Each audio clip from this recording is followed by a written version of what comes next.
Cerca de 2 da manhã do dia 23 de março de 2005, operadores da unidade de isomeração começaram a introduzir hidrocarbonetos líquidos altamente inflamáveis na torre de fracionamento de refino. Em operações normais, aproximadamente 2 metros de líquido devem estar presentes no fundo da torre. Perto da base da torre havia um indicador de nível que media quanto líquido havia no interior e transmitia essa informação para a sala de controle. No entanto, esse indicador não fora projetado para medir líquidos acima da marca de 3 metros, e acima desse ponto, os operadores não teriam ideia da altura ou do perigo do nível. Um alarme de alto nível foi ativado e soou na sala de controle quando a torre teve um preenchimento demasiado, mas um segundo alarme redundante deixou de soar. Por volta das 3:30 da manhã, o preenchimento foi paralisado e o indicador de nível demonstrava que o líquido havia preenchido o tanque debaixo da torre. Agora sabemos que esse indicador não proporcionava leituras precisas. Calculamos que, na verdade, a torre havia sido preenchida acima do nível do indicador a um nível provável de 4 metros. Aproximadamente às 9:50 da manhã, os operadores começaram a circular o preenchimento de líquido e a adicionar mais líquido à torre já cheia.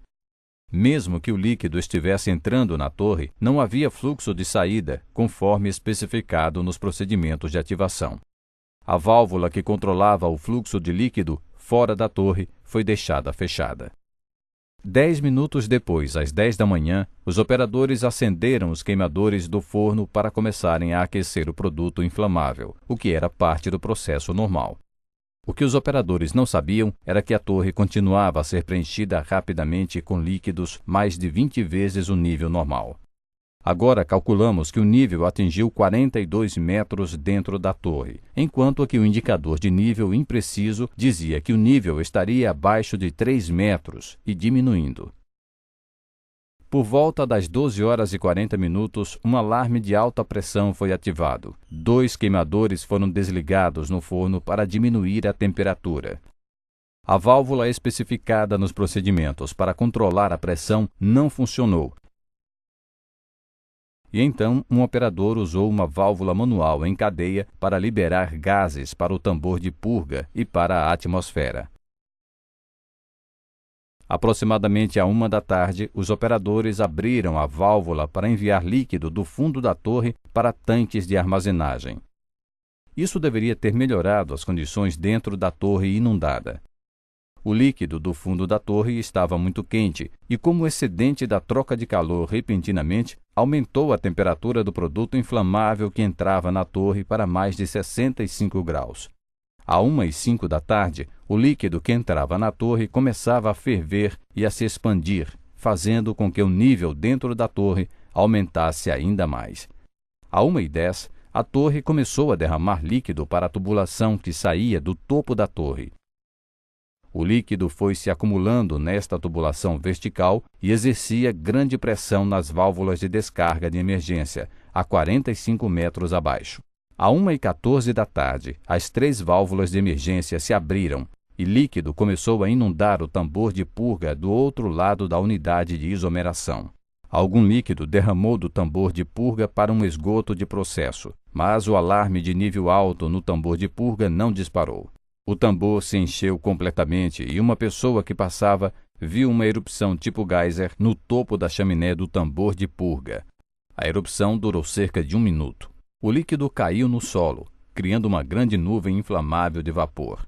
Este modelo prevê como a nuvem de vapor se expandiu pela área apenas 1 minuto depois do início da liberação do gás pela chaminé. À 1:20 da tarde, a nuvem se incendiou, causando uma série de explosões. A CSB acredita que a nuvem de vapor provavelmente foi incendiada por uma caminhonete a diesel estacionada a 7,5 metros do tambor de purga. A próxima simulação computadorizada demonstra como se prevê que a onda de pressão e de explosões tenha se movido depois que a nuvem foi incendiada. A onda de pressão de explosões se acelera na medida em que ela se move para a unidade de isômero, causando destruição maciça e mais incêndios. Esta é a área onde 2 trailers foram destruídos, ferindo fatalmente 50 operários de contratadas. Este videotape feito pela emissora de Houston, a KHOU, mostra a unidade de isômero enquanto incêndios continuam a se propagar depois da explosão. Podemos ver a chaminé de purga ainda lançando chamas enquanto hidrocarbonetos são liberados.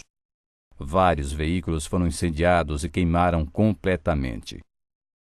Mais de 50 grandes tanques de armazenamento foram danificados. Os bombeiros lutaram para resgatar os feridos e localizar desaparecidos. A investigação da CSB para determinar as causas raiz da tragédia foi iniciada no dia seguinte.